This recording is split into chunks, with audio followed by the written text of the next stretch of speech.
Bismillahirrahmanirrahim. Assalamualaikum warahmatullahi wabarakatuh. Syukur alhamdulillah kita bisa berjumpa lagi di channel ini.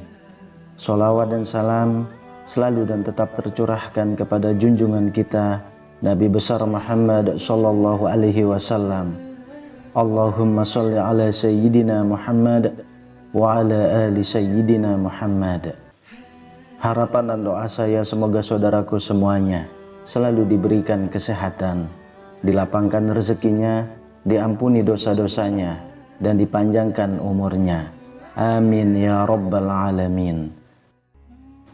Sahabat beriman yang dirahmati Allah, setiap mengawali sholat 5 waktu, bacaan surah Al-Fatihah pasti tak pernah luput dan selalu menjadi surah pembuka.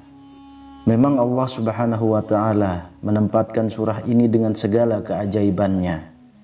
Makanya surah ini dinamakan sebagai Ummul Quran ataupun induk Al-Quran, karena ia merupakan induk dari semua isi Al-Quran.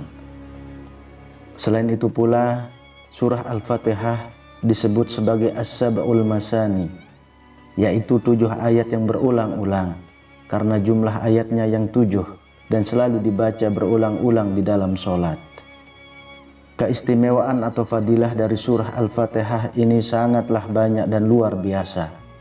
Sebagaimana Rasulullah Shallallahu Alaihi Wasallam bersabda, membaca Al-Fatihah pahalanya seperti membaca sepertiga Al-Quran.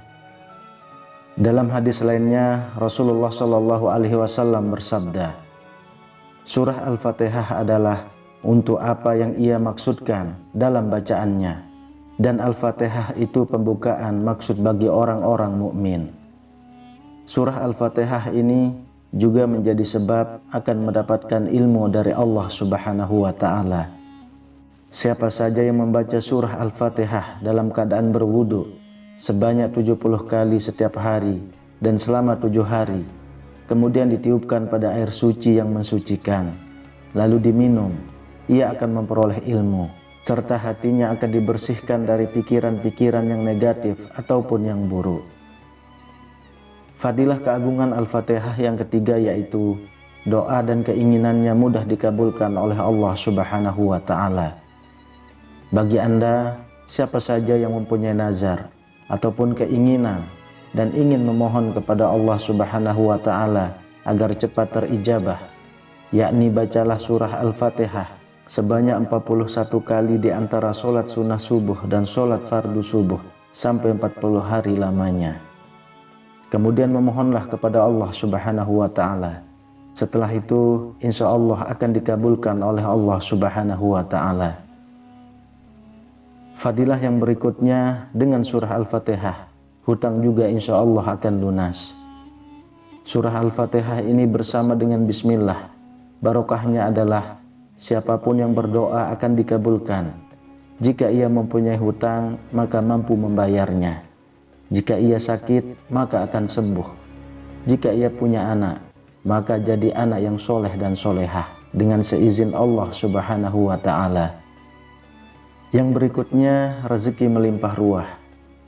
Siapa saja yang mengamalkan Al-Fatihah sebanyak 20 kali sesudah sholat 5 waktu, insya Allah akan luaskan rezekinya, dimudahkan urusan dunianya, diberikan kebahagiaan untuk dirinya serta keluarganya, dan diberikan akhlak yang baik dan yang lain-lain.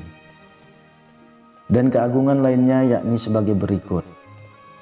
Jika orang itu berbuat baik, maka kebaikan orang tersebut akan diterima oleh Allah Subhanahu wa ta'ala. Seluruh dosanya yang ada di dunia akan diampuni, akan selamat lidah mereka dari api neraka yang sangat panas, akan terhindar dari murka Allah Subhanahu wa ta'ala, mampu berjumpa dengan Allah Subhanahu wa ta'ala, terbebas dari azab ketika ia dikubur nanti, mendapat derajat yang lebih tinggi dibanding mereka yang tidak membaca nanti ketika di surga. Jika surah Al-Fatihah ini dibaca sebelum tidur, maka mampu membuat seseorang aman dari segala hal kecuali kematian.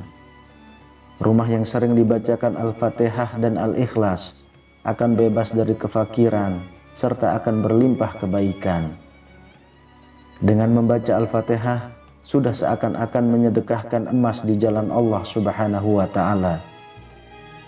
Kebaikan lainnya yaitu satu dari surah Al-Fatihah menutup satu pintu neraka bagi orang-orang tersebut. Membaca surah Al-Fatihah dengan ayat kursi dan 2 ayat surah Ali Imran ketika sholat akan dibalas di surga. Manfaat membaca Al-Fatihah yang terakhir adalah kita seakan telah membaca kitab yang ada di Injil, Zabur, Taurat, Al-Quran, Suhuf Ibrahim, dan Suhuf Idris sebanyak 7 kali. Wallahu a'lam bishawab. Demikian yang bisa saya bagikan. Semoga bermanfaat untuk kita semua. Amin ya rabbal alamin. Assalamualaikum warahmatullahi wabarakatuh. آمن الرسول بما أنزل إليه من ربه والمؤمنون كل آمن بالله وملائكته وكتبه ورسله لا نفرق بين أحد من رسله وقالوا سمعنا وأطعنا غفرانك ربنا وإليك المصير لا يكلف الله نفسا إلا وسعها لها ما كسبت وعليها ما اكتسبت ربنا لا تؤاخذنا إن نسينا أو أخطأنا ربنا ولا تحمل علينا إصرا كما حملته على الذين من قبلنا ربنا ولا تحملنا ما لا طاقة لنا به واعف عنا واغفر لنا وارحمنا أنت مولانا فانصرنا على القوم الكافرين.